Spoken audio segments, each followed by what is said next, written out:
अब आउने चाहिँ जुन मतलब अधिवेशन हुन्छ त्यो अधिवेशनमा चाहिँ सर्वसम्मत नेता छान्नु पर्यो। भोटमा दिएर चुनाव गरेर त्यो अंशले होइन, सर्वसम्मत चुनाव गरेर कुनै पनि मान्छेलाई उसले लगेर छान्नु पर्यो। त्यो दुईटा कुरा हुन्। त्यति दुईटा कुरा गर्यो भने कांग्रेस त अब पहिलाको जस्तो हो नि, कांग्रेसले त कसैले हराउन सक्छन्। कांग्रेस त अहिले बिग्रेको, कांग्रेस आफैले गर्दा बिग्रेको, कांग्रेस आफै बिग्रेको, कांग्रेसले कसैले बिगारेको होइन। त्यति बेला बीपी कोइरालालाई पैसाको साँच्चै नै खाँचो थियो। त्यो पैसाको खाँचो हुँदाखेरि अब तपाईलाई म मेरो आफ्नो जिन्दगी बुझ्दै तपाईले सोध्नुभयो, म भनिदिइहाल्छु। पैसा खाँचो कसरी थियो भन्दाखेरिमा त्यति बेला चाहिँ नि हाम्रो 63 वटा अफिस, बोर्डरमा 63 वटा अफिस थिए। नेपाली कांग्रेस, प्रतिबन्धित नेपाली कांग्रेस समर्थक नेपालको लागि उ गर्ने 63 वटा अफिस थिए। 63 वटा अफिस मध्येमा थोरै मान्छेले मात्रै आफ्नो घरबाट पैसा लिएर उ गरेर या कहीँ त्यस्तो गरेर खाने गर्दथे। हाम्रो के थियो भन्दाखेरिमा जुन हामीभन्दा अग्रज थिए, उनीहरूले दुःख गरेका थिए, उनीहरूले अगाडि जाउन्, उनीहरूले बसुन्, उनीहरूले देखाएको मार्गदर्शन अनुसार हामी त्यो मार्गमा चाहिँ हिँड्ने भन्ने खालको सोच थियो। हुँदै जाँदाखेरिमा के भइदियो भन्दाखेरि विभिन्न किसिमको त्यति बेला लोभी पापीहरू निस्के। त्यो लोभी पापी निस्केको बेलामा के भइदियो भने हामी पनि मार्ग मतलब अलमलमा पऱ्यौँ। फेरि यहाँ करिब 70 वर्षदेखि अझ सम्भवतः बढी नै होला, सानो उमेरदेखि नेपाली कांग्रेसको आन्दोलनलाई सघाउँदै आउनुभयो सक्रिय रूपमा। अहिले पछिल्लो समय देखिएको नेपालमा राजनीतिक गतिरोधलाई यहाँले कसरी मूल्याङ्कन गरिराख्नु भएको छ? यो त झिँदै गहन प्रश्न सोध्नुभयो तपाईँले। साँच्चै नै भन्ने हो भनेदेखि यो त 3 दिन 3 रातमा पनि सकिँदैन यो तपाईँको उत्तर दिएर। यहाँले बीपी कोइरालासँग पनि लामो समय सङ्गत गर्नुभयो। लामो समय गरी अहिलेको जस्तो कांग्रेसको विग्रह, वास्तवमा कांग्रेसमा यति धेरै ध्रुव छन्, यति धेरै आकाङ्क्षीहरू छन्, यति धेरै विवाद छन्, यस्तो अवस्थामा बीपीले भइदिए भए के गर्नुहुन्थ्यो होला? यहाँलाई के लाग्छ? यहाँको बीपी भइदिएको भए के गर्थ्यो त्यो त धेरै गाह्रो कुरा हो भन्न सक्दिनँ म। तर बीपीको चाहिँ जुन अनुयायी म नै त्यति धेरै बसेको छु। बीपीका पुत्रहरू भन्नुहोस् अनुयायी मध्येमा बीपीका 3 जना पुत्रहरू, त्यसमध्ये सबैभन्दा नियरेस्ट अनुयायी भनेको प्रकाश थिए। अब प्रकाशलाई पनि विभिन्न परिस्थिति पारेर बिगारिदिए, पार्टीले बिगारिदिएको थियो, प्रकाशलाई उ छैन।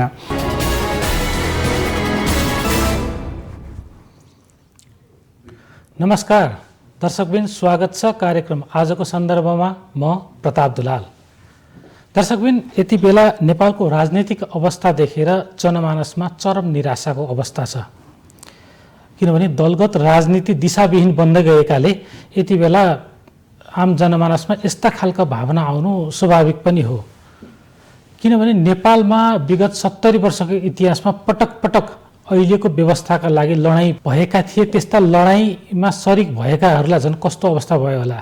त्यस्तै लडाईँमा सहभागी हुनुभएका एकजना ऐतिहासिक पात्र आज हाम्रो आजको कार्यक्रममा उपस्थित हुनुहुन्छ। महेश कुमार कोर्मचा नेपाली कांग्रेससँग जोडिएर विगत 70 वर्षदेखि उहाँले नेपाली कांग्रेससँग जोडिएर योगदान गर्दै आउनुभएको छ। आउनुहोस् उहाँलाई स्वागत गरौँ। यहाँलाई स्वागत छ कार्यक्रममा। धन्यवाद। यहाँ करिब 70 वर्षदेखि अझ सम्भवतः बढी नै होला, सानो उमेरदेखि नेपाली कांग्रेसको आन्दोलनलाई सघाउँदै आउनुभयो सक्रिय रूपमा। अहिले पछिल्लो समय देखिएको नेपालमा राजनीतिक गतिरोधलाई यहाँले कसरी मूल्याङ्कन गरिराख्नु भएको छ? यो त झिँदै गहन प्रश्न सोध्नुभयो तपाईँले। साँच्चै नै भन्ने हो भनेदेखि यो त 3 दिन 3 रातमा पनि सकिँदैन यो तपाईँको उत्तर दिएर। तर पनि के छ भन्दाखेरि वर्तमान अवस्थामा एक किसिमको चाहिँ अन्यवल नै छाएको छ नेपालमा। हाम्रो मुलुकमा जुन तरिकाबाट राजनीति हुनुपर्थ्यो, जुन तरिकाबाट गरिनु पर्थ्यो, जस्तो भनौँ राणा हटाएर शाहलाई हटाएर अथवा विभिन्न किसिमको सङ्घर्ष क्रान्ति आदि इत्यादि गरेर प्रजातान्त्रिक समूहले भनौँ अथवा नेपाली कांग्रेसले प्रजातन्त्र स्थापना गर्यो। त्यसभन्दा पछाडि आएर विभिन्न किसिमका गुट उपगुटहरू सृजित भएर तिनीहरूले मुलुकको लागि नभइकन आफू व्यक्तिको लागि स्वार्थको लागि मात्रै अहिलेको राजनीति गरिरहेको देख्दाखेरिमा एकदम चाहिँ नै काली लाग्दो नै छ। अब यहाँहरूले राजनीति सुरु गर्दा यहाँ त सानै उमेरमा करिब 7-8 वर्षको उमेरमा पनि जस्तो सक्नुभयो त्यतिखेर यहाँले चिठी ओसार पसार गरेर हुन्छ कि के गरेर हुन्छ प्रजातान्त्रिक आन्दोलनलाई सघाउनु भयो। त्यसपछि पनि यहाँको योगदान निरन्तर नै रह्यो। पछिल्लो समय 31 सालको त अझ अहिले हामी प्रसङ्गमा आउने नै छौँ, त्यहाँसम्म निरन्तर नै रह्यो। के त्यो यहाँहरूको योगदान यो मुलुक यस्तै बनाउनको लागि थियो त? यहाँलाई कस्तो लाग्छ अहिलेको मुलुकको अवस्था, विशेष गरी काङ्ग्रेस पार्टी नै यो अन्यलको अवस्था देख्दाखेरि यहाँहरूलाई चाहिँ मनमा कस्तो खालको भावनाहरू पैदा हुन्छ? एकदम ठिक प्रश्न गर्नुभयो। जस्तो कि मेरोमा चाहिँ म त्यसरी चाहिँ बाल्यकालदेखि लङ्गौटीमा चिठी बोकेर लाग्नुपर्ने कारण चाहिँ के थियो भन्दाखेरि मेरो बडाबाबु इन्डियाका त्यति बेला सुबेदार मेजर हुनुहुन्थ्यो, त्यसभन्दा हुनुहुन्थ्यो रहेछ। त्यसपछि चाहिँ नै उहाँको पिताजीलाई अथवा मेरो हजुरबालाई लिएर 1938 सालमा उहाँले लिएर जानुभयो इन्डियामा। अनि त्यति बेला चाहिँ मेरो बडाबाबु चाहिँ सुभाष चन्द्र बोससँग नजिक भएको हुनाले सुभाष चन्द्र बोसकोमा पुऱ्याएर त्यहाँबाट महात्मा गान्धीकोमा, त्यति बेलाको चाहिँ मतलब त्यहाँको काङ्ग्रेसको सभापति गोखलेकोमा पुऱ्याएर हजुरबालाई 38 सालदेखि 42 सालसम्म प्रत्यक्ष परोक्ष विभिन्न किसिमको चाहिँ प्रजातन्त्र स्थापना कसरी गर्ने अथवा प्रजातान्त्रिक तालिम दिएर चाहिँ उहाँले 42 सालमा भारत छोडो आन्दोलनको ताका उहाँले फर्काएर नेपाल पठाइदिनु भयो हजुरबालाई। अनि उहाँ त्यहाँ बस्नुभयो। त्यहाँ बस्दाखेरि पनि उहाँले त्यसपछि केही समयसम्म चाहिँ उहाँ बसेर आफ्नो कामहरू के गर्नुभयो। अनि उहाँ फर्केर आउनुभयो नेपालको चाहिँ क्रान्तिको लागि भनेर। अनि त्यति बेला क्रान्तिको लागि भन्दाखेरि यो चाहिँ 2007 साल आसपासमा, त्यति बेला म लगभग 33,000 वर्षको उमेरको हुँदो। अनि हाम्रो घरमा चाहिँ विभिन्न किसिमको मानिसहरू जम्मा हुन्थे, विभिन्न किसिमको मान्छेहरूले चाहिँ छलफल गर्थे। म चाहिँ कोरमोचा भनेको मेरो थर हो, त्यो सुनवार जाति किराँत सुनवार भएको हुनाले सुनवारी भाषामा त्यहाँ वार्ता हुन्थे, सुनवारी भाषामा कुराकानीहरू हुन्थे। त्यो सुनवारी भाषामा वार्ता हुँदा कुराकानी हुँदा म ठुलै थिएँ, हजुरबा पनि हजुरबाको काखमा चाहिँ म बसिरहन्थेँ त्यहाँ। अनि हजुरबाले थामी थाम्नुहुन्थ्यो र त्यहाँ त्यति बेला जति बेलासम्म बस्थेँ म बस्थेँ। अनि नसकेपछि निधाएपछि भोलिपल्ट बिम्जिन्थेँ। भोलिपल्ट बिम्जिँदाखेरिमा लो म कान्छा घरको त्यसो भएको हुनाले ल कान्छा तिमीले चाहिँ ल पल्लो गाउँमा चिठी पुऱ्याउनु पऱ्यो, तल्लो गाउँमा पुऱ्याउनु पऱ्यो भनेर चाहिँ त्यो चिठी चाहिँ उहाँले लेखेर दिने काम गर्नुहुन्थ्यो र त्यो चिठी चाहिँ लङ्गौटीमा बोकेर लाने काम गरिन्थ्यो।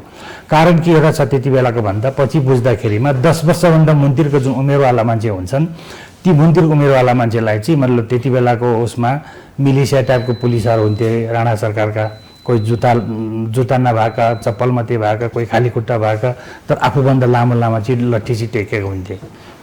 सरी। अनि तिनीहरूकोमा जाँदाखेरिमा अनि खोल तैँले के बोकेछस् भन्ने, अनि उनीहरूले खत्ते खोलेर देखाइदिँदाखेरि त्यो हुँदैन यसलाई पठाइदिए भनेर त्यो अनुसारले पठाउने चाहिँ चलन रहेछ र त्यसरी चाहिँ 10 वर्षभन्दा मुन्तिरको मान्छेहरूलाई धेरै मेसेन्जरको काम गराइँदो रहेछ र त्यसरी चाहिँ नि बोकेर हिँड्यो। त्यति बेला त अनजान आफू त चिठी पुऱ्याउने पनि पुऱ्यायो, त्यो ठाउँमा पुऱ्यायो, उहाँबाट लगेर 1 घन्टा पछाडि फेरि 2 घन्टा पछि चिठी लेखिदिन्थे, त्यो लिएर फेरि बाजेलाई बुझायो। यस्तै किसिमबाट गर्दै जाँदाखेरिमा 2015 सालमा चुनाव भयो। 2015 सालमा चुनाव हुँदा आफू पनि 12-15-16 वर्षकै भइयो। अनि त्यति बेला चारा तारे झन्डा राम्रो, काङ्ग्रेस पार्टी हाम्रो, दुनियाँले देख्दाखेरि भन्छन् कति राम्रो भनेर गीत गाएर हिँड्यो त्यति बेला। अनि त्यहाँबाट के भइदियो भनेदेखि त्यति बेला हाम्रो क्षेत्रबाट चाहिँ पेशल कुमार पोखरेल भन्ने चाहिँ उम्मेदवार हुनुहुन्थ्यो। उहाँ यो चाहिँ 15 सालको कुरा, त्यो 7 सालभन्दा यता आइहाल्यो मेरो। त्यहाँबाट 15 सालको कुरा। अनि त्यहाँबाट चाहिँ 15 सालमा उहाँले चुनाव जित्नुभयो, गर्नुभयो।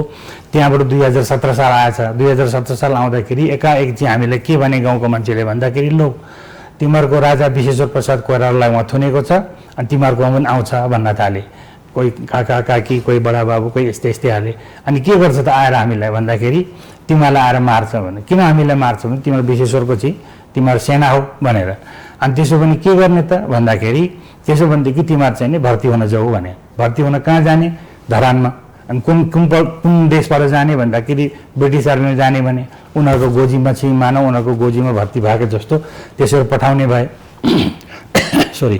र पनि त्यस किसिमहरू गरेर 15 जना मान्छे मैले लिएर 12 जना सुनवार केटाहरू र 3 जना तामाङ केटाहरू 15 जना लिएर 3टा घरका चाहिँ दाजुभाइ 3 घरका थिए। त्यसरी लिएर गइयो धरानमा। अनि धरानमा जाँदाखेरि हामी 15 जना मध्येमा 14 जना भर्ती भयौँ 2017 सालमा। अनि 1 जना चाहिँ फेल भएर आए। अनि त्यसपछि चाहिँ 2060 साल भयो त्यति बेलाको स्थितिमा, अथवा 17 साल भयो 2017 साल।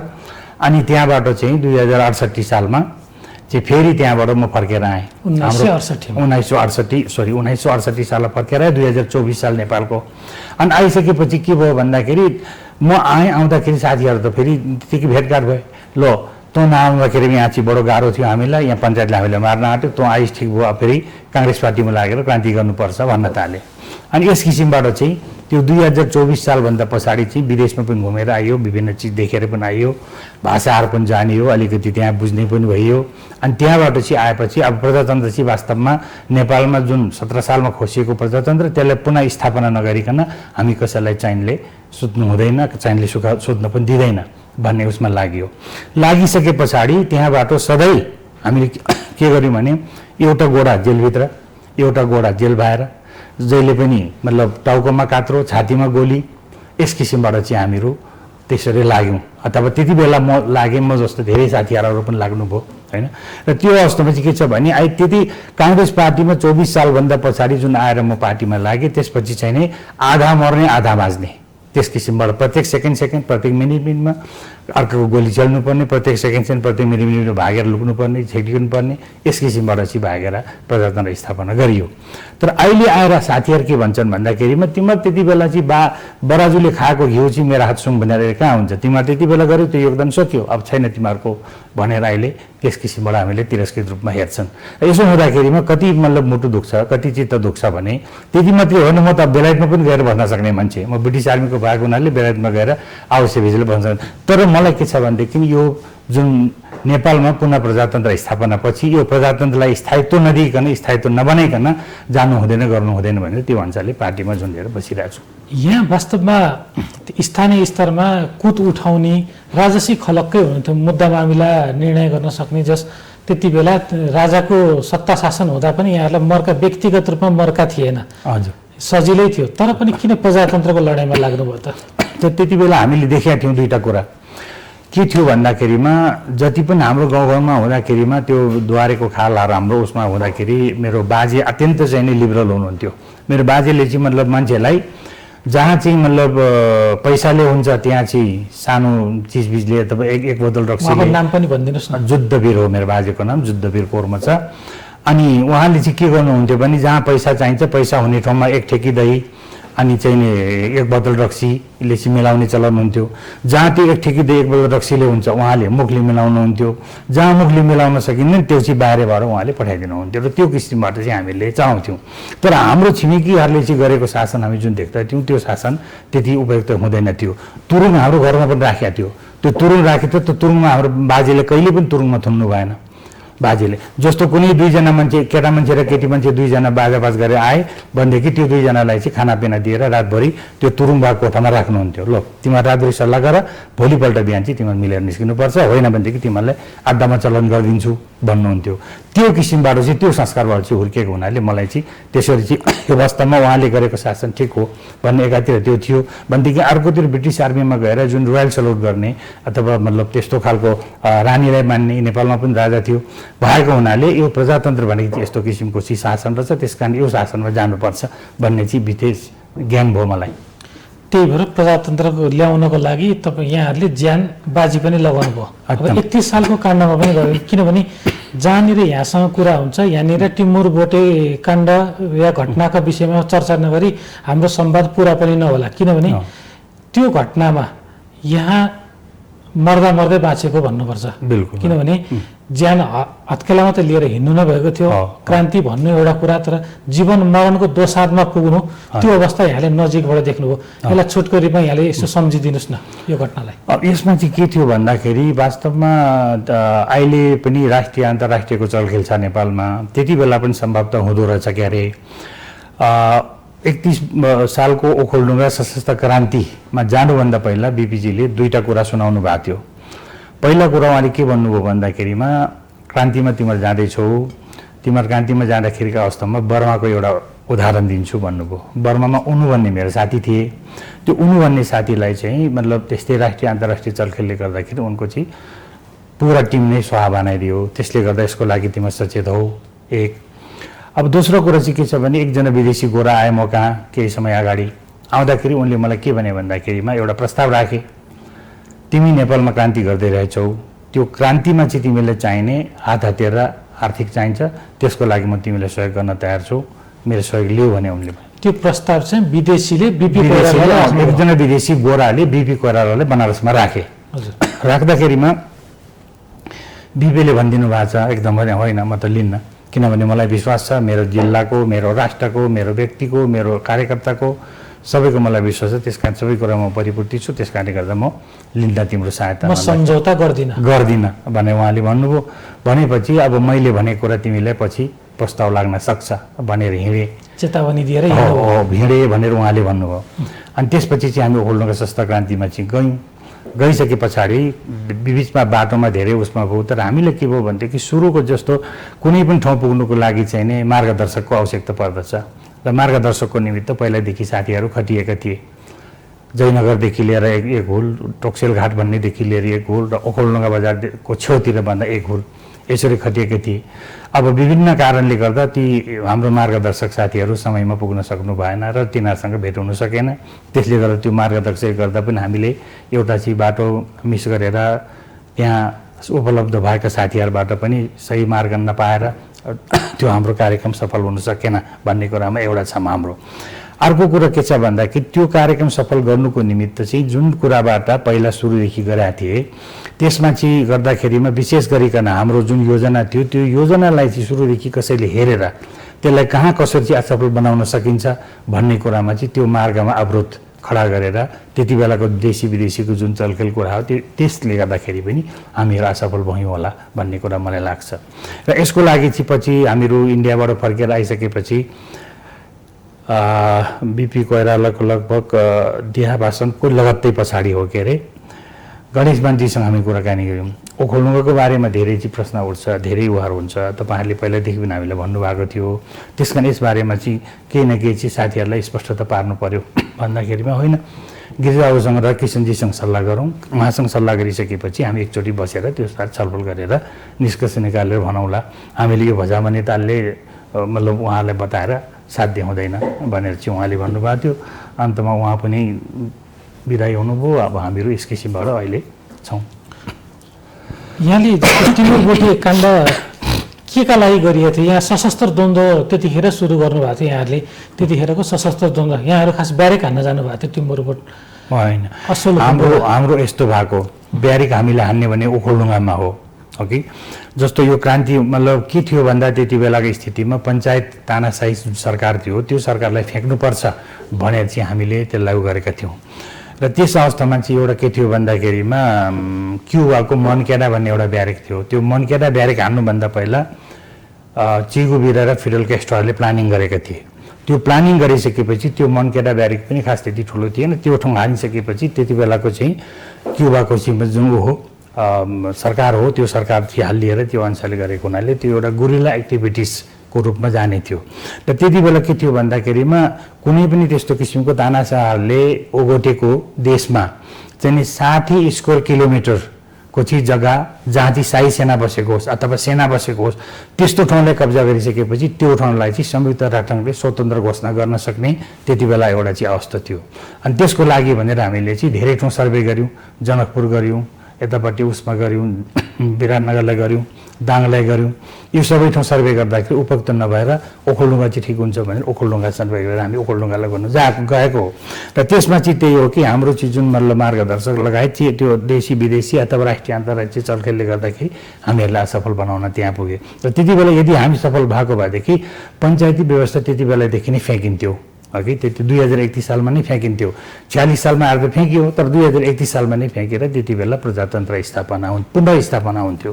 त्यसको लागि हामीले त्यहाँ चाहिँ गएको हो। दर्शकबिन यति बेला कार्यक्रममा पालो भएको छ विश्रामपछि हामी आउने नै छौँ, हामीसँगै रहनुहोला।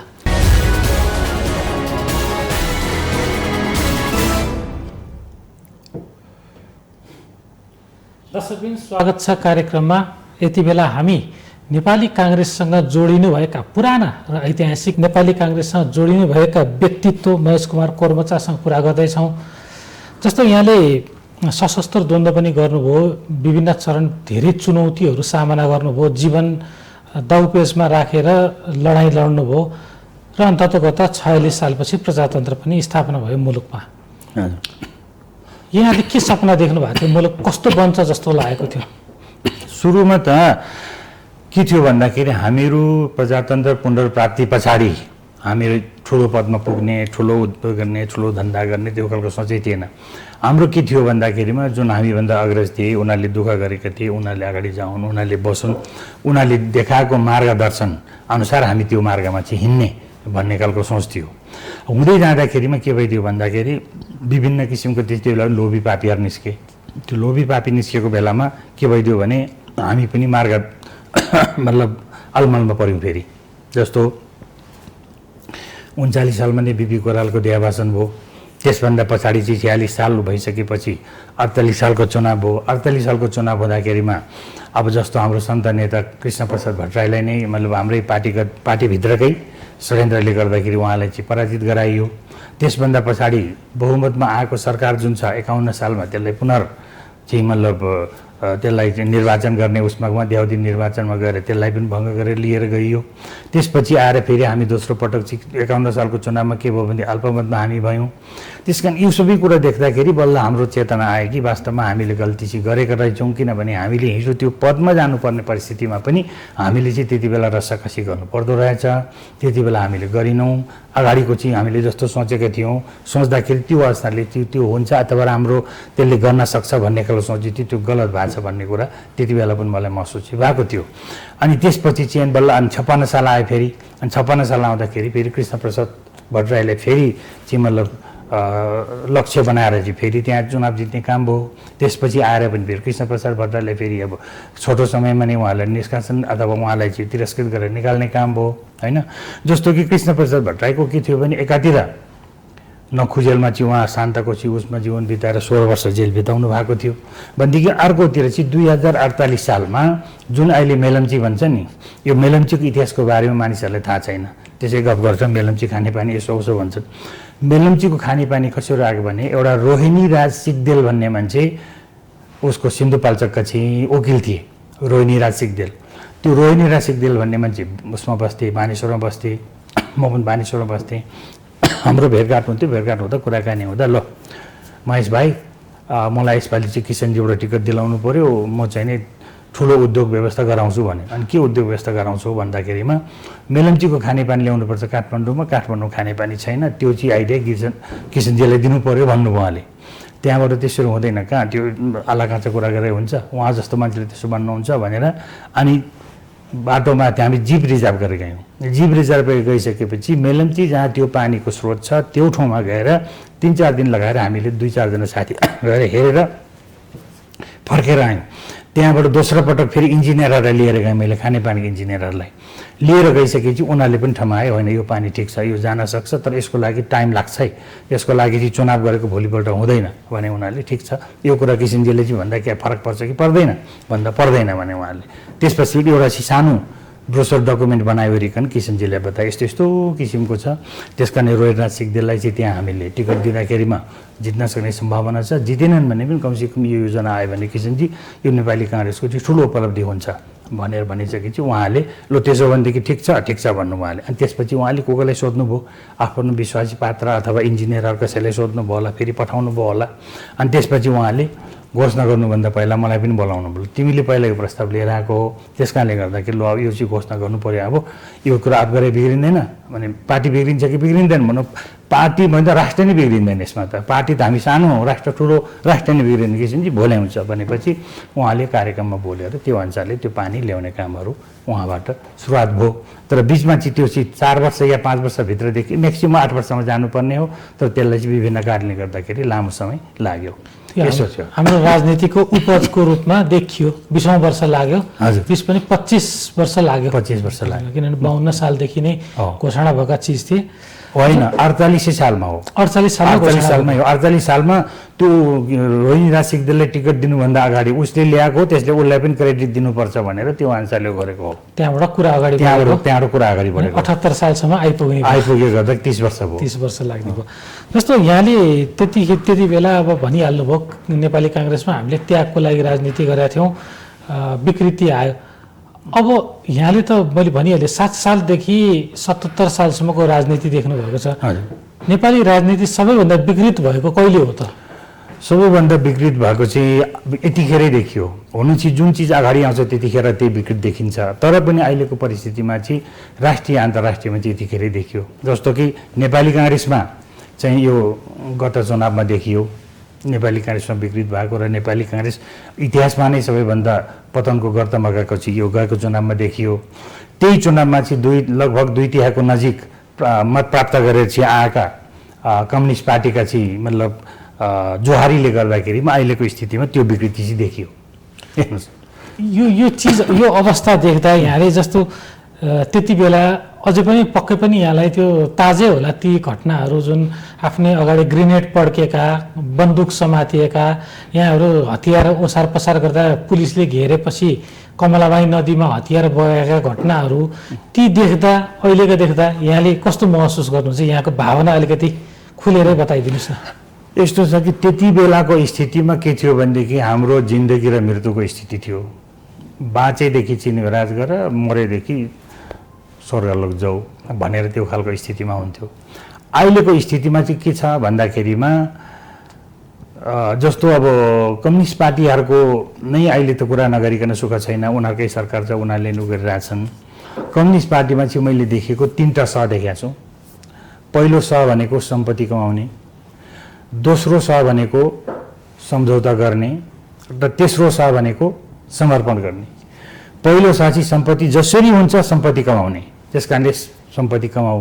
त्यसरी कमाउनु सकेन भनेदेखि सम्झौता गर्ने, भने कुनैसँग जहाँ सम्पत्ति छ, जहाँबाट सम्पत्ति आउँछ त्योसँग सम्झौता गर्ने। अनि त्यसरी पनि हुन सकेन भनेदेखि समर्पण। अन्तिममा चाहिँ जस्तो काङ्ग्रेस समर्पणमा जाने हो कि कता जाने हो कि जो मान्छे छ उसकोमा जाने, त्यो अनुसारले गरेर उनीहरूले आफ्ना चाहिँ उल्लु सिधा गर्ने, त्यसरी देखिएको छ। र यो स्थितिमा आएर चाहिँ के देखियो भन्दा जस्तो यो अलिकति प्रसङ्गभन्दा बाहिर पनि हुनसक्ला, तैपनि मतलब यो भनि चाहिँ हालौँ। अहिले माओवादी पक्षले मतलब माओवादी केन्द्रले केपी ओलीलाई राजीनामा दियो इज्जतको साथमा भन्छन्, होइन, नैतिकताको साथमा भन्छन्। यतापट्टि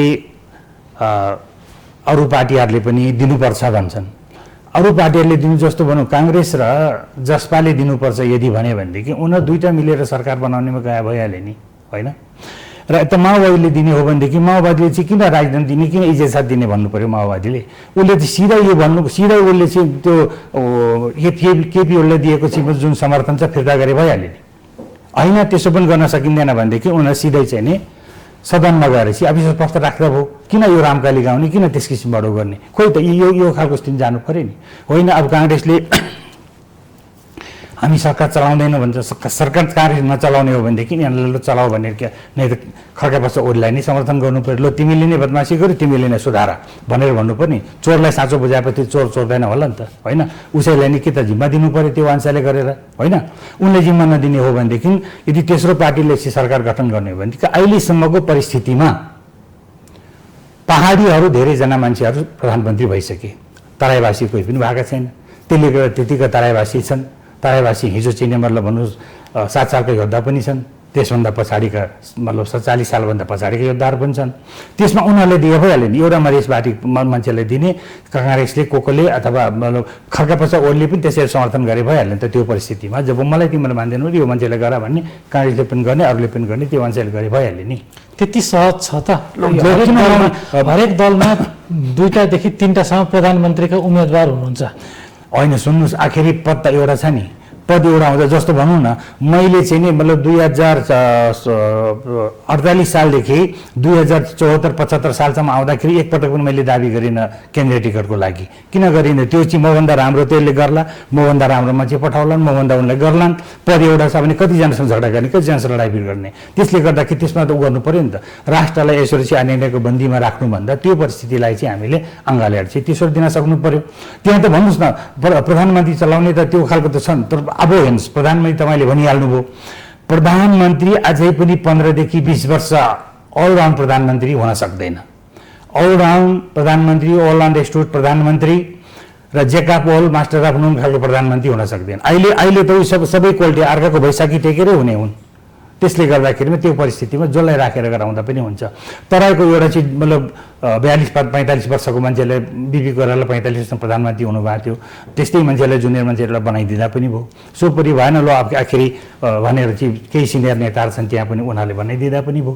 होइन त्यसो नगर्ने हो भनेदेखि चाहिँ नि काङ्ग्रेस पार्टीमा जस्तो अब शेरबहादुर देउवा आफू पहिल्यै भइसकेका छन् धेरै पटक, अनि हुँदाखेरि ऊ उनकै हो अहिलेको ढोकामा चाहिँ पहिलो पैतालाई टेक्ने भने उनी आफै जाँदा पनि भयो, होइन भने उनको चाहिँ विश्वासी पात्र एउटा मान्छेले दिएर गर्दा पनि भयो। होइन लु भएन, हामीहरू सबै कोही पनि हुने भएन, त्यसले गर्दा खड्गप्रसादले बिगारेको हुनाले यसैले सफा गरोस् भनेर चाहिँ उसैले गरिदिँदा पनि भयो। यसमा चाहिँ अड्केर बस्नुपर्ने किन? पद भनेको एकचोटिलाई हुन्छ, पद भनेको जस्तो दुईचोटिलाई हुन्छ, त्यसमा सधैँको लागि मर्दा पनि पद चाहिँ हामी उसमा च्यान गाडीमा लाने खालको गरिरहनु भएन नि। शेरबहादुर देउवा अहिलेको अवस्थामा प्रधानमन्त्री हुनुभयो भने मुलुकले निकास पाउने सम्भावना देख्नुहुन्छ यहाँले? पाउँदैन, अघि भनिसकेँ मैले। निकास मतलब न शेरबहादुरले गर्दा हुन्छ न तराईवासीले गर्दा निकास पाउँदैन। तर तराईवासीलाई मैले भनेको चाहिँ दुईवटा कुरा छन्। पहिलो कुरा चाहिँ के छ भने तराईवासी मतलबलाई दिँदाखेरिमा उपयुक्त हुन्छ, अहिलेको न्याय हुन्छ, निर्णय हुन्छ, के भन्छ न्यायिक हुन्छ भन्ने खालको कुरा हो। दोस्रो कुरा चाहिँ उनले चाहिँ मतलब त्यो जेलमा थुनिएको एउटा चौधरी छ, त्यो चौधरीलाई चाहिँ पहाडी अथवा यी अरू जातिहरूले चाहिँ प्रधानमन्त्री भएर हाम्रो त्यो मान्छेले निकालिदिएनन्, त्यस कारण त्यो मान्छेलाई निकाल्न ल तिमीलाई हे ताला चाबी तिमीलाई पो जे गर्छौ गर भने जिम्मा लगाइदिँदाखेरि त हुन्छ नि त उसलाई पनि। त्यस्तो त नेपाली कङ्ग्रेसको नि एकजना हुनुहुन्छ त आफ्ताब आलम। होइन सुन्नु न, क्रमशः हुन्छ नि त्यस्तो त कहाँ दुईवटाले एकैचोटि हुँदैन। आफ्ताब आलम अलिक पछाडि थुनिएको उसको विस्तार मुद्दा सुद्धा चल्दैछ, फैसला भइसकेको छैन। भोलि फैसला आउँदाखेरि आफ्ताब आलम त के हो भनेदेखि सफाइ पाएर पनि निस्किन सक्छन्। तर यो जुन अहिलेको चौधरी थुनिएको छ मतलब मधेसी पार्टीको, त्यो त उसको त 20 वर्ष त उसको त भइसक्यो नि। त्यस कारणले त्यस्तो खालको मान्छेहरूले ल्याउने भने ल्याउनु पर्यो। उदाहरण पनि छ, बालकृष्ण ढुङ्गेललाई ल्याएका छन् पहिला, बालकृष्ण ढुङ्गेलले ल्याइसकेपछि चौधरीलाई किन नहुने, आलमलाई किन नहुने, त्यो त छँदैछ नि। तर त्यसमा चाहिँ क्रमशः आउनु पर्यो। यस्ता चिज भए यहाँ जस्ता प्रजातन्त्रका योद्धा पनि खुसी हुन्छन्। खुसी हुने त्यो परिस्थितिमा भन्नु न, मतलब के छ भने नि सर्वजन सुखाए सर्वजन हितायको कुरा हो नि। हामी त सर्वजन सुखाए सर्वजन हितायको चाहिँ मतलब उसमा जाने मान्छे हो नि, अघि त्यो चाहिँ मान्छेले के भन्छन् भन्दाखेरिमा जस्तो 5 वटा आम्ला बराबर छैन, कसरी त्यसो हुनसक्छ भन्छन्। तर म त 5 वटा आम्ला बराबर छन्, 5 वटा आम्लाले सबै समान काम गर्छन् भने म त्यो प्रमाणित गर्न चाहन्छु। कसरी भनेदेखि नि कान्छी आम्ला यो भयो, बुढी आम्ला यो भयो, दुईटाले चोट लाग्यो भनेदेखि अन्तत यो चोट त कहाँ यहाँ आयो नि, यहाँ आइसकेपछि 5 वटा आम्लाले त्यो पऱ्यो कि परेन। त्यस कारणले त्यो परिस्थितिमा जानुपर्छ भन्ने कुरा हो, होइन? यहाँ त मैखङ मैलौँमा लागेको हुनाले तपाईँ हामी जस्ता मान्छे नगन्यमा पर्छौँ। यहाँहरूको योगदानको अवमूल्यन भइरहेको छ अझै पनि। अहिले के छ, काङ्ग्रेसमा कतिको सक्रिय हुनुहुन्छ यहाँ? काङ्ग्रेसमा त अहिले सक्रिय भन्नाले त काङ्ग्रेसमा 3 पटक मात्रै काङ्ग्रेसमा सक्रिय हुन्छ। एउटा स्थानीय मतलब एउटा चुनाव आउँदाखेरि, एउटा अधिवेशन हुँदाखेरि, र एउटा चाहिँ के छ भनेदेखि कुनै त्यस्तो खालको पदमा चाहिँ छिनाझाप्टीमा जाँदाखेरि, त्यति बेला मात्रै काङ्ग्रेसमा ऊ देखिन्छ। बाँकी समय काङ्ग्रेस पेसिभै छ, पेसिभै रहेको छ, ऊ छ, उनी गर्दैन। विधिमा जानु पर्यो, विधान र अनुसारले जानु पर्यो अनि हुन्छ नि, होइन? जस्तो अब बुद्धि विधि र विवेक हुन्छ के, बुद्धि विधि र विवेक। पहिला चाहिँ के गर्नु पर्यो भन्दाखेरिमा कुनै न कुनै कामहरूलाई बुद्धि लगाउनु पर्यो। बुद्धि लगाइसकेपछि त्यो बुद्धि कुन ठाउँमा लाउनु पर्यो भने जुन विधि छ हाम्रो, विधि भनेको जुन विधान छ त्यो अनुसारले जानु पर्यो। बुद्धि र विधिले दुइटैले दिनु सकेन भने बल्ल विवेक प्रयोग गर्नु पर्यो। कहिलेकाहीँ त भनौँ न जस्तो हो फल्ना मान्छेलाई अप्ठ्यारो परेछ त्यस कारण यसलाई यसो गरौँ भने त्यसो जान सक्नु पर्यो नि। यहाँले बिपी कोइरालासँग पनि लामो समय सङ्गत गर्नुभयो। लामो समय गरी अहिलेको जस्तो काङ्ग्रेसको विग्रह, वास्तवमा काङ्ग्रेसमा यति धेरै ध्रुव छन्, यति धेरै आकाङ्क्षीहरू छन्, यति धेरै विवाद छन्, यस्तो अवस्थामा बिपीले भइदिए भए के गर्नुहुन्थ्यो होला? यहाँलाई के लाग्छ? यहाँको बिपी भइदिएको भए के गर्थ्यो त्यो त धेरै गाह्रो कुरा हो भन्न सक्दिनँ म। तर बिपीको चाहिँ जुन अनुयायी म नै त्यति धेरै बसेको छु। बिपीका पुत्रहरू भन्नुहोस् अनुयायी मध्येमा बिपीका 3 जना पुत्रहरू, त्यसमध्ये सबैभन्दा नियरेस्ट अनुयायी भनेको प्रकाश थिए। अब प्रकाशलाई पनि विभिन्न परिस्थिति पारेर बिगारिदिए, पार्टीले बिगारिदिएको थियो, प्रकाशलाई छैन। त्यसपछि श्रीहर्ष दोस्रो नम्बर, श्रीहर्ष उनी चाहिँ नै साइन्टिस्ट हुन्, वैज्ञानिक हुन्, उनी आफ्नो काममा लाग्छन्। अब अहिले चाहिँ शशाङ्क कोइराला महामन्त्री छन्। अब शशाङ्क कोइराला प्रकाश कोइरालाको बिचमा पनि बिपीको चाहिँ मतलब एउटा ऊ आएको देखिँदैन क्या। बिपीको चाहिँ जुन ऊ आउनुपर्ने छाया आउनुपर्ने त्यो देखिँदैन, होइन? त्यसले गर्दा म बिपीसँग धेरै बसेर बिपीसँग चाहिँ मतलब इन्डियामा जम्मा 7 वर्ष बस्दाखेरिमा करिब 7 महिना हुँदाखेरि 3.5 देखि 4 महिना त बिपीसँगै बसियो नि। 3.5 देखि 4 महिना 7 वर्षमा बिपीसँग बसियो। बस्दाखेरि बिपीसँग जति बेला मैले भेट्थेँ त्यति बेला प्रत्येक टाइममा बिपीको एउटा नयाँ नयाँ कुराहरू भइरहेको हुन्थ्यो। अनि बिपीसँग जुन मान्छे भेट्न हामी जान्थ्यौँ, जाँदाखेरिमा उहाँसँग डायरी र कलम जहिले पनि हुन्थ्यो। ठ्याक्क अनि ल तिम्रो नाम के हो? यो मेरो नाम। किन आएको तिमी? यो कामको लागि आएको। ल त्यसो भनेदेखि तिमी फल्ना मान्छेले गएर भेट, यसो गर भन्थ्यो, कुरा सक्यो। अरू के कुरा गर्नुपर्ने त्यो कसैमा चाहिँ कुनै पनि कार्यकर्तामा कुनै पनि बिपी पुत्रहरूमा त्यो खालको चाहिँ मतलब ऊ भएको देखिन। नेतृत्वदायी क्षमता छैन होइन। जस्तो बाबा मान्छे हो नि, मान्छेले 2 जना भन्दा 3 जना मान्छेको नाम याद गर्न सकिँदैन एकैचोटि भनेको भनेदेखि त्यो कहाँबाट त्यस्तो खालको हुन्छ? त्यस कारण यो खालको परिस्थितिले गर्दा बिपीको अनाइ भन्दा पनि म आफूलाई हुन्छ मतलब आफूलाई म मतलब कता कति चाहिँ सङ्कुचित मैले मान्छु होइन। अनि बिपीले मेरो नाम महेश कुमार कोर्मचा भनेपछि बिपीले चाहिँ मतलब पहिला पटक बिपीलाई भेट्दाखेरिमा जेलबाट छुटेर उहाँ बनारसमा पुगेपछि पहिला पटक भेट्नु जाँदाखेरिमा दमननाथ ढुङ्गानाजीले पठाइदिनु भएको हामीलाई। दमननाथ ढुङ्गानाजीको निर्देशनले हामी जाँदाखेरिमा उहाँले चाहिँ मेरो नाम सोध्नुभयो। सोद्धाखेरि महेश कुमार कोर्मचा भने, कोर्मचा स्पेलिङ के हो भने KORMOCH। त्यसपछि लो अनि उहाँले के भन्नुपर्ने भनेर चाहिँ 6 महिना पछाडि आऊ भन्नुभयो उहाँले। 6 महिना पछाडि जाँदाखेरि तिम्रो नाम महेश कुमार KORMOCH होइन भने हो। म सबभन्दा पहिला उहाँदेखि त्यसमा आउनु पऱ्यो होइन। जस्तो बिपीसँग मतलब व्यक्तित्व पनि थियो, बुद्धि पनि थियो र विवेक पनि थियो। त्यस्तो खालको मान्छे हुनु धेरै गाह्रो हुन्छ होइन। कङ्ग्रेस अहिले यस्तो विचलनमा आएको कारण यस्तै नेतृत्वमा भएको कमी कमजोरी या बिपीवाला गुण नभएको कारणले हो भन्दा के हुन्छ? गलत हुन्छ कि सही? होइन, एकदम सही कुरा हुन्छ। नेतृत्व भनेको काङ्ग्रेसमा छँदै छैन अहिले। नेतृत्व शून्यमा छ। नेतृत्व शून्य भएपछि पार्टी त शून्यमा। जस्तो भनौँ न, मैले 74 सालको जुन चुनाव भने 74 सालको चुनाव हुँदाखेरिको स्थितिमा त्यस्तो लज मर्दो चाहिँ मतलब मत आउनुहुन्छ गर्नुहुन्छ। त्यति बेला नेतृत्वले जस्तो प्रचण्डलाई चाहिँ के गर्यो भन्दाखेरि लिएर चाहिँ मन्त्री बनाइदियो। त्यसभन्दा पछाडि उसको छोरीलाई चाहिँ उहाँ गएर चुनावमा जिताइदियो। त्यसपछि उसले छोडेर चाहिँ जान लाग्दाखेरिमा समातेर राख्न सकेन हाम्रो नेतृत्वले होइन। अनि त्यसपछि चाहिँ ऊ उता गइसकेपछि चाहिँ अहिले पनि फेरि के सुन्छु भन्दाखेरि अहिले पनि चाहिँ मतलब प्रचण्डको चाहिँ मतलब पार्टीसँग चाहिँ समन्वय गरेर चाहिँ सरकारमा जानुपर्छ भनेको सुन्छु होइन। त्यो त कस्तो मूर्खता कुरा, कस्तो गलत कुरा भइरहेको छ त्यहाँ होइन। त्यस कारण नेतृत्व भनेको कस्तो हुनुपर्छ भनेदेखि नेतृत्व भनेको मतलब सधैँ पनि आफूले चाहिँ त्यो जुन कुरा गर्छु त्यो कुरा गर्ने कुरा चाहिँ मेरो कुरा सफल हुनुपर्छ, सधैँ मै अगाडि बढ्नुपर्छ, सधैँ मैले नै काम गर्न सक्नुपर्छ, त्यो खालको क्षमता मसँग हुनुपर्छ भन्ने खालको क्षमता हुनु पऱ्यो नेतृत्वमा। त नेतृत्वमा अर्काको कुरा सुन्यो, यता सुन्यो उता सुन्यो, यसो गर उसो गर त्यो गर भनेर अर्कालाई आराइदियो, त्यो अनुसारले आफू चाहिँ छाडा भएर बस्यो। त्यो परिस्थितिमा भएन। त्यसले गर्दा तपाईँले भन्ने कुरा नै मेरो सहमति छ। त्यही हो, नेतृत्वले मतलब ड्राइभ गर्न नसकेको हुनाले यो परिस्थितिमा पुगेको हाम्रो पार्टी। दर्शकबिन, यति बेला कार्यक्रममा फेरि पालो भएको छ विश्रामको। हामीसँगै रहनुहोला। दर्शकबिन, पुनः स्वागत छ कार्यक्रममा। यति बेला हामी नेपाली काङ्ग्रेससँग जोडिनुभएका प्रजातन्त्रका योद्धा महेश कुमार कोर्मचासँग छलफल गर्दैछौँ। जस्तो यहाँले अघि एउटा प्रसङ्ग उठाउनु भयो, बिपीलाई त्यति बेला अन्तर्राष्ट्रिय शक्तिबाट केही सम्झौताको प्रस्ताव आयो तर उहाँले त्यसलाई अस्वीकार गर्नुभयो। त्यो लाद्न खोजिएको अवस्थामा बिपीले अस्वीकार गर्नुभयो। तर अहिलेको अवस्था कस्तो छ भने अन्तर्राष्ट्रिय शक्तिलाई आऊ हाम्रो विषयमा चलाइदेऊ, हामीलाई यस्तो बनाइदेऊ भन्ने अवस्था छ। यो देख्दा यहाँलाई कस्तो महसुस हुन्छ? त्यही त मलाई त ग्लानी हुन्छ त्यो देख्दाखेरि। किनभनेदेखि सेल्फ स्ट्यान्स हुन नसक्ने, अब सेल्फ चाहिँ अब रिलायन्स हुन नसक्ने र सेल्फ चाहिँ कुनै पनि काम कुरो डिसिसन गरेर गर्न नसक्ने खालको चाहिँ अहिलेको हाम्रो नेतृत्वहरू छन् न कि। त्यसो भएको हुनाले के देखिन्छ भन्दा त्यति बेला बिपी कोइरालालाई पैसाको साँच्चै नै खाँचो थियो। त्यो पैसाको खाँचो हुँदाखेरि अब तपाईँलाई म मेरो आफ्नो जिन्दगी बुझ्नै तपाईँले सोध्नुभयो, म भनिदिइहाल्छु।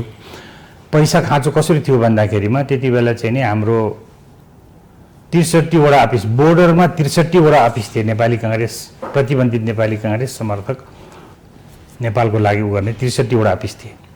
63वटा अफिस मध्येमा थोरै मान्छेले मात्रै आफ्नो घरबाट पैसा लिएर उ गरेर या कहीँ त्यस्तो गरेर खाने गर्दथे। बाँकी सबै हामीलाई चाहिँ त्यहाँ मजदुरी गरेर खानुपर्ने स्थिति हुन्थ्यो कि। के गरियो भन्दाखेरि त्यहाँ बस्दाखेरिमा जस्तो कि म ब्रिटिस आर्मी बस्दा ड्राइभिङ पनि गरेको हुँदा ड्राइभरको उसमा हुँदाखेरि मेरो अन्तर्गतमा जम्मा 100 जना साथीहरू जिम्मा दिएर बिपी कोइरालाले उसमा पठाउनु भयो कलकत्तामा। कलकत्तामा त्यति बेला चाहिँ भरत शमशेरजी हुनुहुन्थ्यो, बेनी बहादुर कार्कीजी हुनुहुन्थ्यो, अनि भरत शमशेरजी हुँदाखेरि त्यहाँबाट चाहिँ कलकत्ता पठाउँदा 100 जना सिपाहीहरू अथवा ब्रिटिस आर्मीका लाहुरेहरू इन्डियन आर्मीका लाहुरेहरू पठाउँदाखेरिमा 10वटा कारखानामा 10 जना 10वटा कारखानामा हामीले त्यहाँ के गर्यो भनेदेखि काम गर्दाखेरिमा 1800 रुपियाँ दिन्थ्यौँ। 1800 रुपियाँ दिँदाखेरिमा 1000 रुपियाँ हामीले पार्टीले पठाउँथ्यौँ बिपी कोइरालालाई। 800 रुपियाँ हामी त्यहाँ खान्थ्यौँ। अनि 3-4 महिना जति चाहिँ त्यहाँ हामीले त्यसरी काम गरिसकेपछि के भयो भन्दाखेरिमा साथीहरूले मानेन। हामी त क्रान्ति गर्न आएको, हामी पेन्सनवाला मान्छे, हाम्रो चाहिँ विभिन्न घरको चाहिँ आम्दानी छ, त्यस कारण गर्दा तिमीले भनेर चाहिँ यहाँ चाहिँ हामी यो अर्काको दरबारमा बस्नु आएको होइन भने साथीले विद्रोह गर्न थाले। अनि त्यहाँबाट बिपीलाई इमिडिएटली खबर गरेँ मैले, त्यसो भने ल हुन्छ तिमीहरू सब फर्केर आऊ भन्नुभयो। अनि फर्केर आइसकेपछि कोही साथी लामो समय क्रान्ति हुँदैन भने कोही साथी आसामतिर लागे, कोही साथी फर्केर नेपालभित्र आए। अनि केही सिप जान्ने साथीहरू चाहिँ हामी रह्यौँ 40-50 जनाको। त्यसमध्येमा 47 जना साथीहरू ड्राइभर रहेछन्। 47 जना साथीहरू ड्राइभर भएर हामीले चाहिँ फरबिसगञ्जदेखि कटियर भन्ने ठाउँमा गाडी चलाउन थाल्यौँ। त्यसरी पनि हामीले पार्टीले त्यहाँ गरिदियौँ। त्यसपछि गएर बिपी कोइरालाका एकजना साथी हुनुहुन्थ्यो सरजु मिश्र भन्ने। सरजु मिश्रले चाहिँ फुलकाहा भन्ने ठाउँमा चाहिँ जग्गा दिनुभयो। त्यो जग्गामा खेती गऱ्यौँ। त्यो जग्गा खेती गर्दाखेरिमा ट्र्याक्टर चलाउन जान्ने भनेको म र रुम्चटार ओखलढुङ्गाको लोकबहादुर गुरुङ भने हामी 2 जना मात्रै थियौँ, बाँकी साथीहरू गर्दैनथे। त्यसरी पनि हामी खेती गरेर पार्टी चलायौँ हामीले। त्यहाँबाट हुँदै हुँदै जाँदाखेरिमा यहाँसम्म कि उसमा पुग्यौँ फरबेसगञ्जमा। फरबेसगञ्जमा पुगिसकेपछि फरबेसगञ्जमा हामीले रक्सी पार्ने काम गऱ्यौँ पार्टी चलाउनको लागि। रक्सी पार्ने काम गर्दाखेरिमा लोकबहादुर गुरुङको श्रीमान श्रीमतीले रक्सी पार्ने, गोपाल राईले त्यो चाहिँ रक्सीको बिजनेसको व्यवस्था पनि मिलाउने, प्रशासन मिलाउने काम मैले त्यसरी गर्थ्यौँ। त्यसरी गर्दाखेरि महिनामा हामीले 45,000 रुपियाँ कमाउँथ्यौँ। 45,000 रुपियाँ कमाउँदाखेरिमा 30,000 रुपियाँ हामीले मासिक पार्टीले पठाइदिन्थ्यौँ, 15,000 रुपियाँ चाहिँ हामीले खाएर बस्थ्यौँ। यस किसिमबाट हामीले पार्टी चलाएका छौँ। अहिलेको साथीभाइहरूलाई के थाहा छ दुःख भनेको, कठिनाइ भनेको के थाहा छ, कस्तो परिस्थिति छ। र कतिपय नेपालबाट जान्थे साथीहरू, नेपालबाट जाने साथीहरूले 10-20 रुपियाँ दिन्थे, कतिपय तिनीहरू पनि हामीले लिन्थ्यौँ, गर्थ्यौँ। त्यो लिएर व्यक्तिगत रूपमा खाँदैनथ्यौँ, त्यो हामीले मेसमा जम्मा गर्थ्यौँ, समूह जम्मा गरेर त्यो अनुसारले गर्थ्यौँ। यस किसिमबाट गरेर चाहिँ हामीले गरेर आयौँ। अनि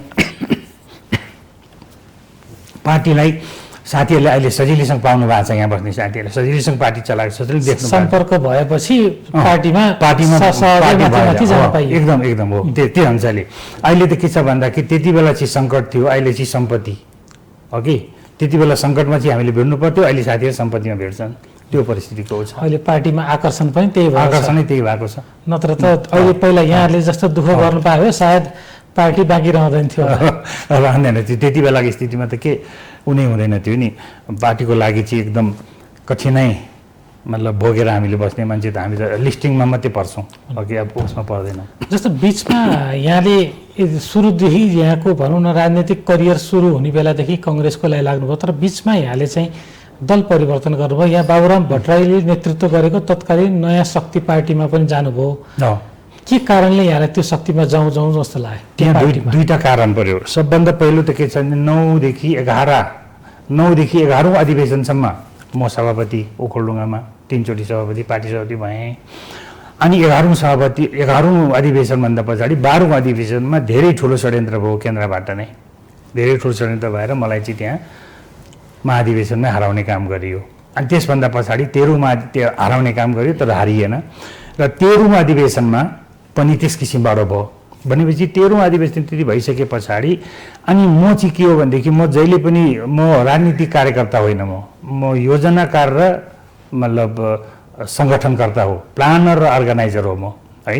अनि त्यसमा के थियो भनेदेखि मैले प्लानिङ जुन गर्थेँ, जुन प्लानिङबाट मैले चलाउँथेँ, त्यो प्लानिङमा त्यसरी चलाउँदाखेरिको स्थितिमा मतलब मैले भनेको जस्तो हुँदाखेरि ओखलढुङ्गामा 5वटा चुनाव मैले गराएँ, 5वटा चुनाव जितियो, त्यहाँ गरियो।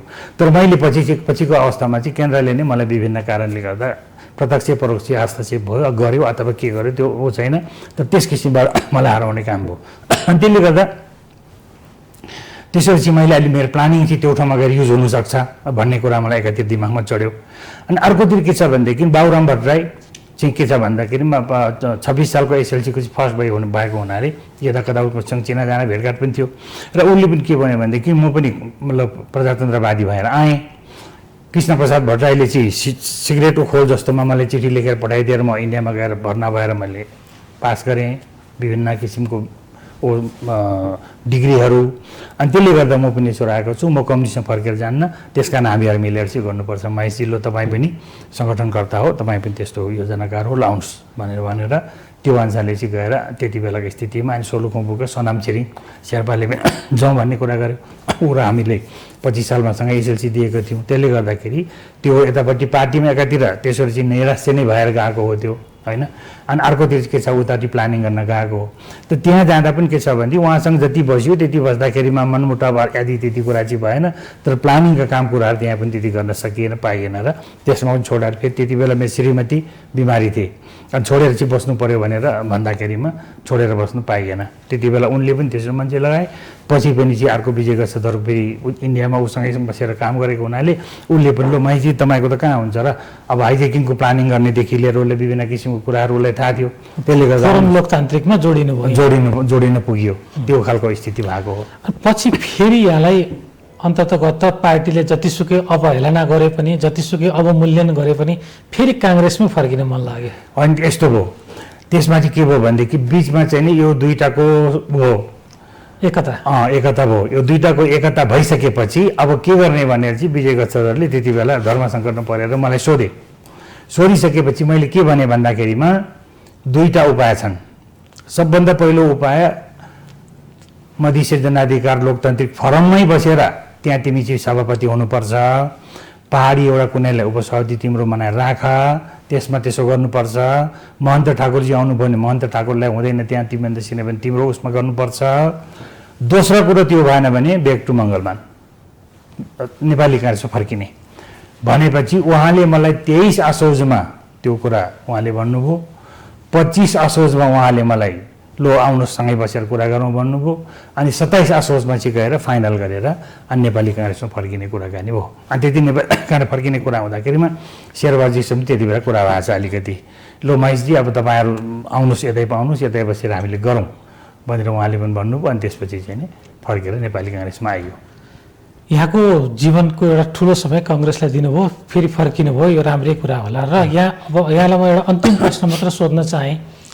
यहाँ प्रजातन्त्रको लागि लड्नुभएको योद्धा पनि हुनुहुन्छ, पार्टी बुझ्नु भएको छ, पार्टीको अहिलेको परिवेश पनि थाहा छ। अहिलेको वर्तमान परिवेशमा काङ्ग्रेसले के गर्नुपर्छ, यहाँको सल्लाह के हुन्छ पार्टीलाई? अहिले वर्तमान परिवेशमा काङ्ग्रेसले गर्ने जम्मा दुईवटा कुरा छन् कि। सबभन्दा पहिलो कुरो काङ्ग्रेसले के गर्नु पर्यो भने युनिफाइड हुनु पर्यो, एकीकृत हुनु पर्यो। पार्टीगत, दलगत, गुटगत हुनु भएन, त्यो हुनु पर्यो पहिला। दोस्रो नम्बरमा के हुनु पर्यो भनेदेखि अब आउने चाहिँ जुन मतलब अधिवेशन हुन्छ त्यो अधिवेशनमा चाहिँ सर्वसम्मत नेता छान्नु पर्यो। भोटमा दिएर चुनाव गरेर त्यो अनुसारले होइन, सर्वसम्मत चुनाव गरेर कुनै पनि मान्छेलाई उसले लगेर छान्नु पर्यो। त्यो दुईटा कुरा हुन्। त्यति दुईटा कुरा गर्यो भने काङ्ग्रेस त अब पहिलाको जस्तो हो नि। काङ्ग्रेसले त कसैले नहराउन सक्दैन। काङ्ग्रेस त अहिले बिग्रेको, काङ्ग्रेस आफैले गर्दा बिग्रेको, काङ्ग्रेस आफै बिग्रेको, काङ्ग्रेसले कसैले बिगारेको होइन। यदि काङ्ग्रेसले असल काम गरेको भएदेखि यो कम्युनिस्ट के भन्ने कहाँबाट आउँछ नि? यहाँ आउँदैनन् नि। त्यस कारण हामी जस्ता जुन मान्छे त्यहाँ छौँ, त्यो ठाउँमा भएको भए, त्यो ठाउँमा पुगेको भए, त्यो ठाउँमा चाहिँ अवसर पाएको भए हामीले त्यसलाई त मुठीमा कसरी चलाउनु पर्छ भने त्यसरी चलाउँथ्यौँ नि। त्यसमा त मतलब मै ठुलो मै मात्रै भनेर हुँदैन नि। म ठुलो भए पनि मेरो बुद्धिमा चाहिँ सबैलाई हाल्न सक्छु भनेर पो लानुपर्छ त। त्यहाँ त बुद्धिमा चाहिँ लाउन नसक्ने अनि ठुलो मात्रै हो भनेर त हुँदैन नि। यहाँले भनेको जस्तै होस्, यहाँको सल्लाह सुझाव काङ्ग्रेसको नेतृत्वले सुनोस् र आफू बिच रहेका सबै विवादहरू समाधान होस् भन्ने शुभकामना दिन चाहन्छु। यहाँको महत्त्वपूर्ण समय र संवादको लागि धेरै धन्यवाद। ल धन्यवाद तपाईँको पनि, जुन समयअनुसारले मलाई यहाँ बोलाएर गरिदिनु भयो त्यसको लागि धेरै धेरै धन्यवाद। र यो तपाईँको संस्थालाई पनि धन्यवाद दिन चाहन्छु। र भावी दिनमा पनि यस्तै किसिमबाट चाहिँ अलिकति राम्रो खालको मान्छेहरूलाई आएर ल्याएर चाहिँ तपाईँहरूले आफ्नो विचार प्रस्तुत गराउनुहोस्, यसको लागि धन्यवाद। धन्यवाद। दर्शकबिन, हामीले आजको श्रृङ्खलामा प्रजातन्त्रका योद्धा महेश कुमार कोरमोचासँग नेपाली काङ्ग्रेसको विगत, प्रजातान्त्रिक आन्दोलन, बिपी कोइरालासँगको सङ्गत लगायतका यावत विषयमा कुराकानी गऱ्यौँ। आजको श्रृङ्खलामा यति नै। सत्य, तथ्य र निष्पक्ष समाचारको लागि हेर्दै रहनुहोला माउन्टेन टेलिभिजन। नमस्कार।